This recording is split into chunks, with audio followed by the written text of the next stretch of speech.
So we have a 2012 Ford F150 four-wheel drive 3.5 liter EcoBoost.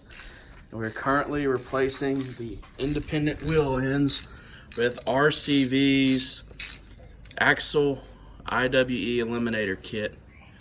And as you can see right now, we have the rotors off, the caliper, the brake pads, the dust shield, and the speed sensor. All we got left to do is undo that, the tie rod end, and the upper ball joint mount. We have the axle nut already loose. I'm about to bust it all loose. So I'm gonna go ahead and put in the new eliminators, which we have right here. Solid metal RCV, one made in January 19, D668. This is the old axle eliminator. Not eliminator, the old axle IWE. As you can tell, it's broken. Doesn't work. This is what most of yours, if you're viewing this video, looks like. They don't come out in two pieces. That was just mine. Mine was broken. But as you can tell, this is our side we already have completed and put back together. There's our axle eliminator right there, connected to our CV axle. It goes in there. We have everything put back together, so let's go check on the other side. Grab our eliminator. Got our greasing tools.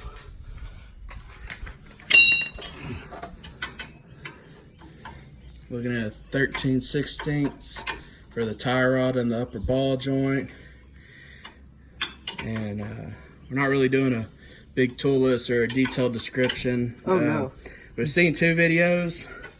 One guy who took apart just about everything, and another guy who had pretty much nothing taken off. A guy working on a Raptor. But the guy who had a lifted truck, who pretty much took apart everything, is the way I ended up having to do it on mine. Mine is all stock, no leveling kit or lift kit or anything like that. 92,000 miles highway, a little bit off road here and there just to get to work and back. But Ford has replaced them 5 times. First time they replaced the driver front independent wheel end.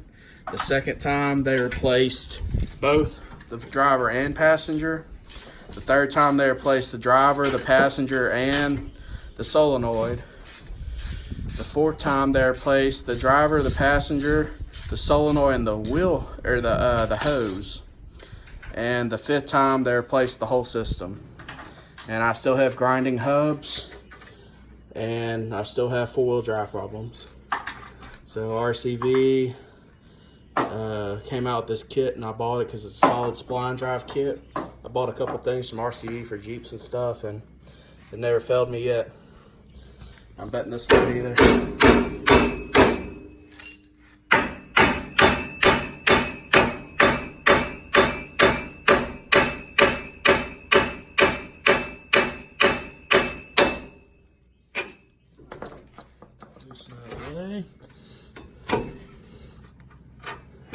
And there's that. Then there we go. There's your axle. Push it up out of the way.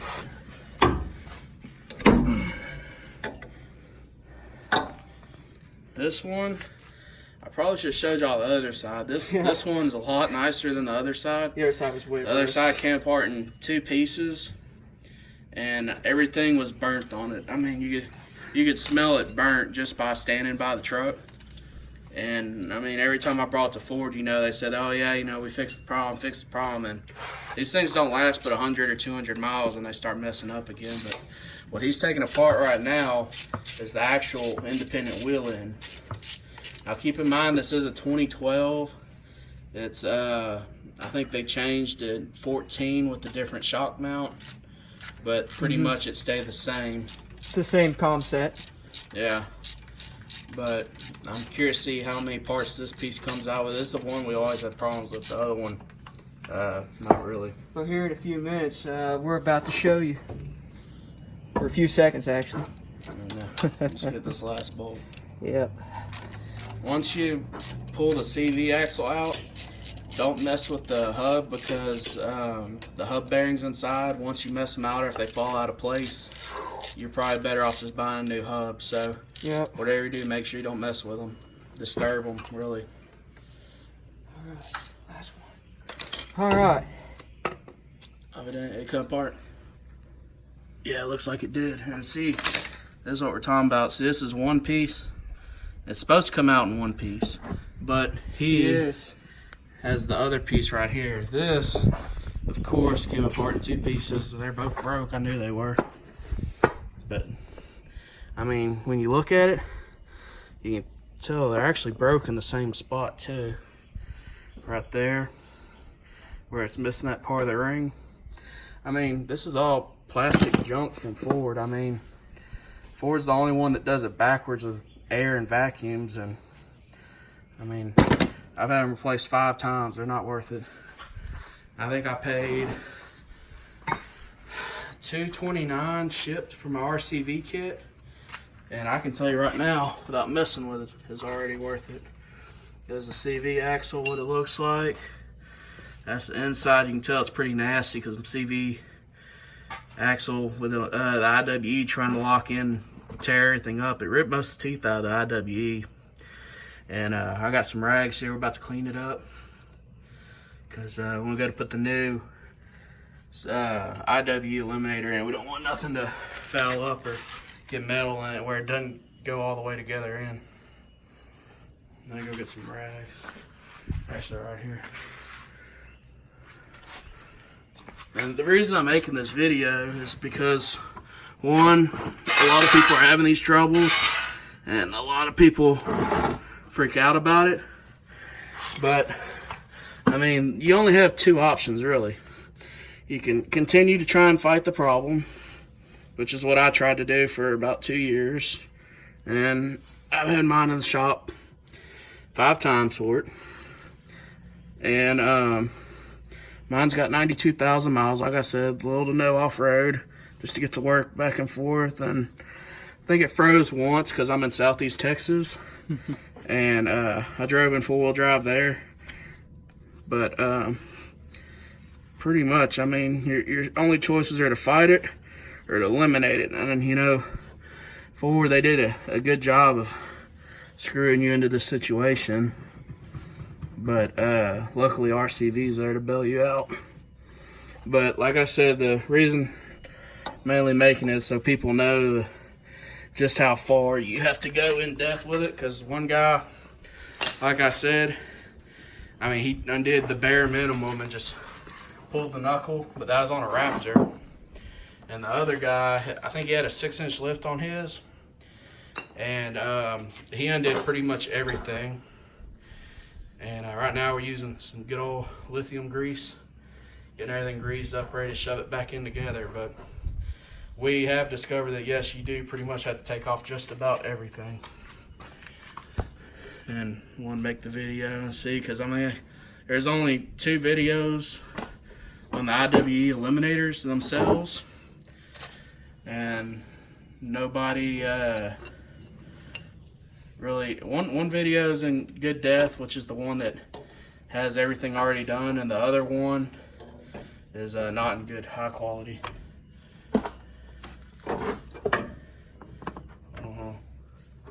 It's not in.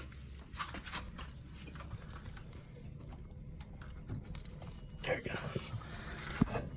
There. Oh, I was gonna get to that. Alright. Yeah, you put the axle nut back on.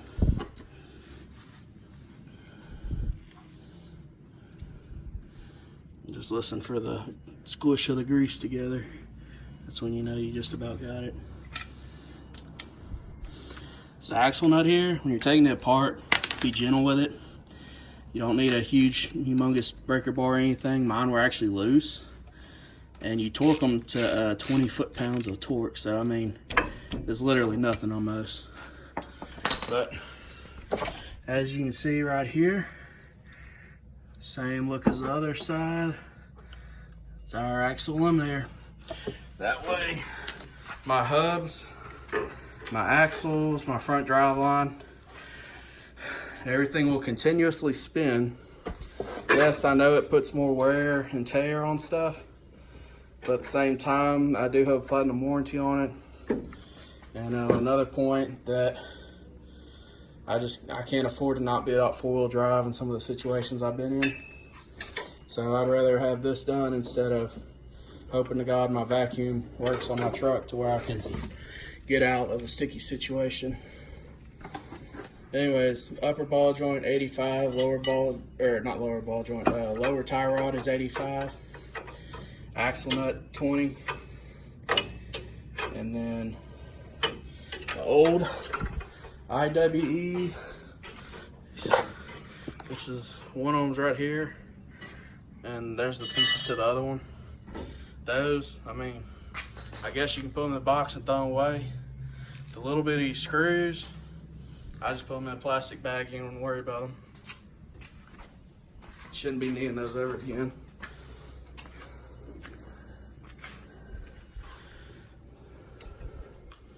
But like I said, 2012 F150 Lariat, 4-wheel drive, 3.5 EcoBoost, and it's the IWE eliminators.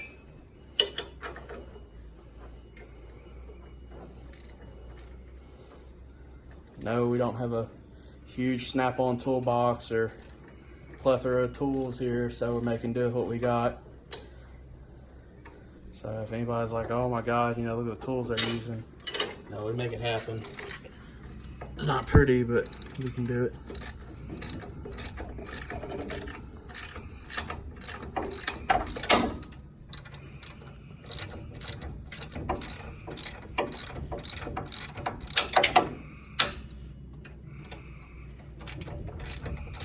Our tool sure would be nice, but you know,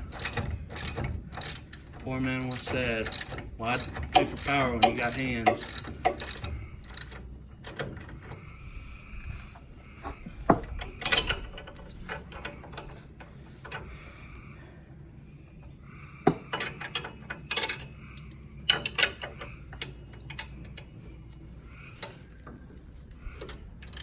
Another shot of that one there. All it does is, I mean, it slides over the splines of the CV shaft, and it slides over the splines of the hub, and it just locks them all in together. I mean, I know a lot of people have been asking questions about it. I've seen a lot of it on the F150 forums mostly, and I mean, a lot of people are, I don't know, scared to do it because, you know, they're saying, oh no, that's going to put a lot of stress on my vehicle. But I mean, if you think about it, most cars, front-wheel drive vehicles, were all CV shafts. And I mean, most of them cars, I mean, they go 100, 200, 300,000 miles without having to replace the CV shaft. I mean, what's the difference? Yeah, it's a truck, so there's going to be more stress, but I mean, it's the same basics as a front-wheel drive car. So I mean, I'll take my chances with that. And yes, this is one of those videos where we've already done one side because we didn't want to look like a bunch of fools trying to do the first side. But I mean, it is pretty basic and simple.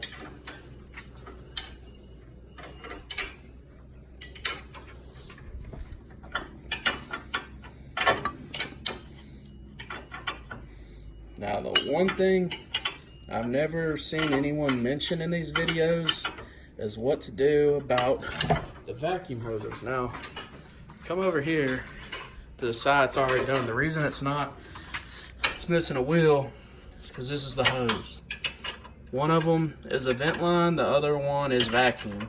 Now, as far as I know, vacuum means something on trucks and engines and stuff like that, so we're going to have to find something to plug up that line with so don't lose vacuum. And I guess somewhat trick the truck into thinking that it doesn't have a vacuum leak. So we'll be going to a Ruli's to find something there.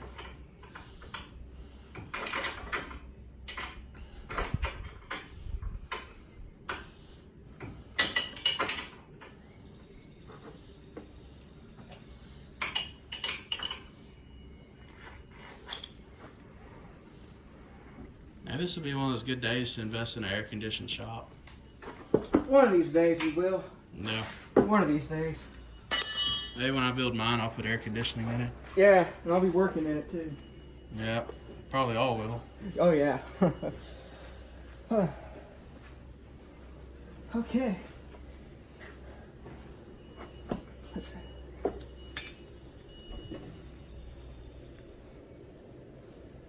Be ready for these vehicle speed sensors. These things are doozies.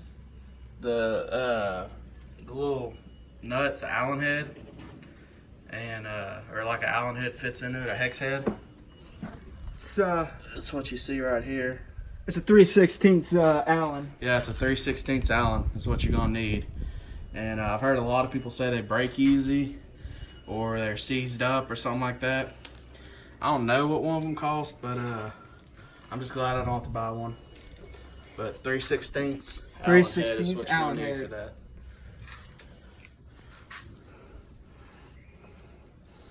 And for some of you thinking that we just have the jack right there, we're working super unsafe, which is not like us.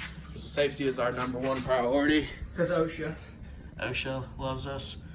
If you can tell, we have 2 jack stands under the frame And a jack on each support, side, and a jack supporting the side we're working on the control arm. So we're not living on the edge here. No, sorry. As you can see, he's putting it apart, or putting it back together. Found my 8mm. Oh, where was it? It was hiding in the deep socket, 3/16. 13/16. Well, like I say, it's either an 8 or a 10. One of the two is gonna make a run for it while you're working with them. Oh yeah. But man, if any of y'all are thinking about doing this IWE eliminator, I highly recommend it because one, they're not hard to do. They're pretty easy, especially you know somewhat about vehicles. Two, I mean your hubs are fully locked in. Yeah, it's more pressure all the time on the system and more stress, but at the same time you ain't got to worry about not being able to get your hubs to lock in 4-wheel drive when you're in a bind. And people, you know, say, oh yeah, you know your mileage is gonna take a huge hit and stuff like that. I mean, my truck gets 20. I mean, that's decent. It's what my 08 F150 got with a 5.4 Triton in it. So I mean, if it gets less, it gets less. I'm gonna lift it in the end anyway, so it don't matter to me. Now, what are the upper and lower? What are The upper ball joint 85. The lower tie rod. the tie rod's 85. 85, and the upper Yeah. ball joint's 85 too. Yeah, and then the Alright. axle nut's 20. Yep. And then the caliper anchor bolts are 185. This is all 2012 specs, by the way. So if you have anything else, I wouldn't listen to what I'm saying. Pull it up on the computer like what I did, or go to one of the forums. Forums have a lot of useful information. 88, 85. All right.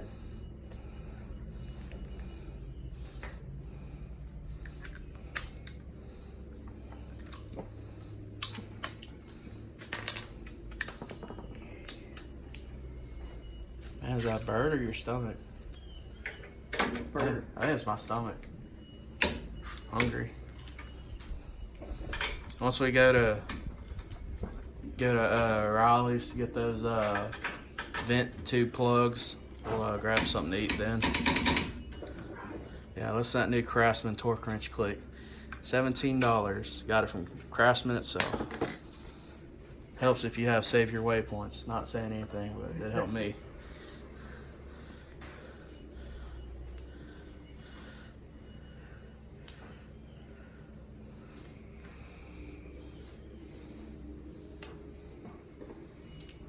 These axle nuts, they're a 1/2 inch. So don't forget that. Yeah, 1/2 inch on the axle nuts, torque to 20 pounds. Don't be some man of force of nature gorilla and tighten them to 120, because I guarantee you'll snap it in half and then you'll be buying a CV shaft. You'll be sorry. Watch this break one right now, just for being goofy. Break one? Nah. No, I hope not. Oh yeah, there you go. That's all she wrote? Yeah. That's all she wrote. Now all I gotta do is put the brake slip back and Oh, the and dust shield and all that do stuff. not forget the dust shield. Yeah, dust shield always face forward. Yep. If you got it facing backwards, you might have trouble putting it on, I hope. Dust shield, what is that, 732?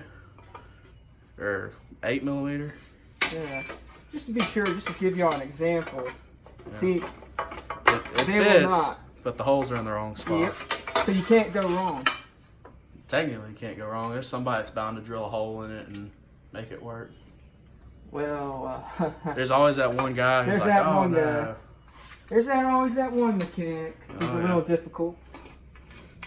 I mean, I'm not hating on Ford, you know, it is what it is, but I mean, the fact that it's been in the shop 5 times and they've literally replaced everything on it twice for the IWE and 4-wheel drive system, that, you know, something just had to give, you know, and I think I probably had it in there for over a year, back to back, between getting everything done, because they're just, when it comes to these IWEs, you know, you call them and they're like, hey, you know, we got to verify, you know, we got to get them nice and hot, you know, and it seemed like the second I picked them up from the dealership, I heard the clinking, and what I originally noticed to start off with was I'd be driving down the road, and as y'all can tell, I have stock highway tires, 275 55/20s. They drive great, sound great, quiet tires. So I'd be driving down the highway, and it'd sound like I had mud tires on. I'd hear like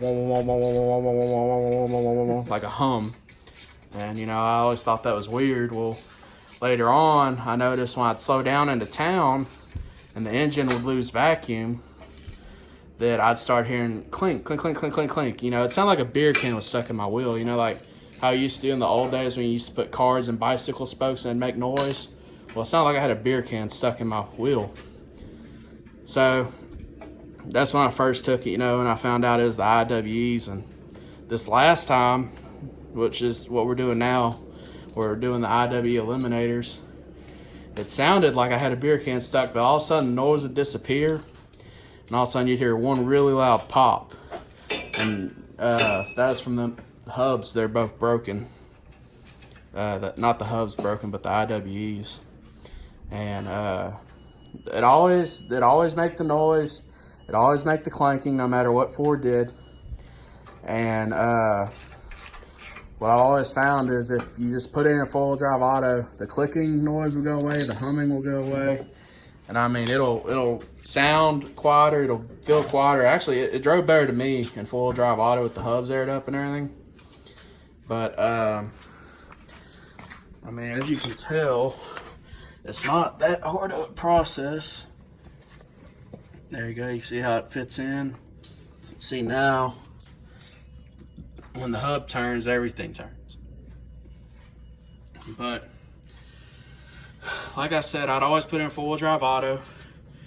It'd pull the I don't know if it's pull vacuum or if it release air. I think it stop the vacuum and release air into the IWEs and let them expand and lock in.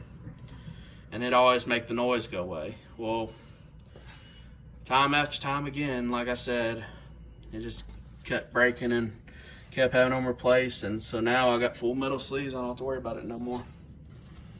That's pretty much it for this side. All we got left is the brake caliper right there, and my pads, and caliper anchor bracket, and that's about it. We're gonna put it together, and we're gonna head to O'Reilly's to get some vent tube plugs. I don't know if it needs vent tube plugs. The 2 videos I've seen, people haven't used them or haven't said anything about them. So I guess we're gonna find out. I'm gonna plug them anyways, because one's a vent line and one's a vacuum line, and if a vacuum line's left undone and the truck's pulling vacuum on it, it sucks something up into it, which doesn't sound good to me. So we're gonna go ahead and plug them up. Better safe than sorry. Yeah, better safe than sorry. I mean, like I said, highway driven, very well taken care of. 2012 F150 Lariat, 92,000 miles. I mean, I've owned it since 66,000 miles, and the old man owned it before I did. And like I said, that's the only problem I've ever had with the truck, other than the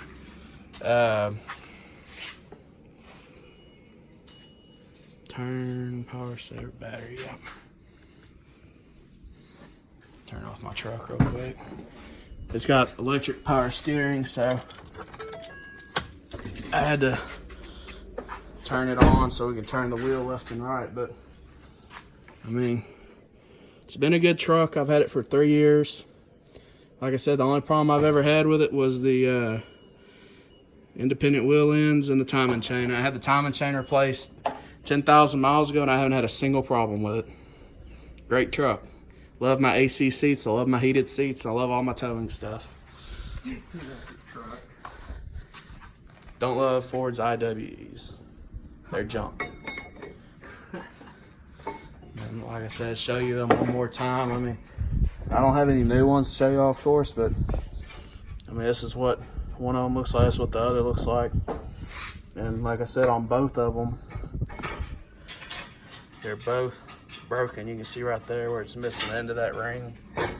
You can see right here on this one where it's missing the end of that ring too, where it's all shiny. And then you can kind of tell, see right through it.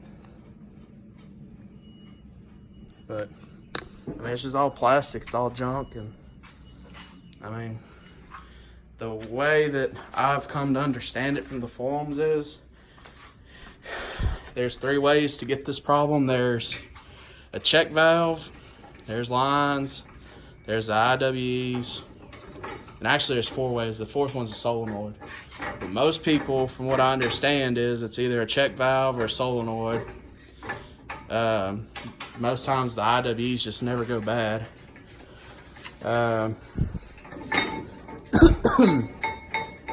most people, they either never have a problem with it, the whole system, or they have one problem with it and they end up getting it fixed, or they're like me where you've thrown away almost a year of not driving your truck for getting them replaced 5 times, trying to do it the right way through Ford. And it just never gets done, and then they go to IWE eliminators. And I guess if y'all want, leave a comment or 2 on what y'all think. It doesn't really matter to me. Just showing y'all to try and help you out a little bit. I mean, could have made a more instructional video, but honestly, I didn't feel like it. Just want to show y'all what it looked like, why some of the failures are, for what I've read on the forums.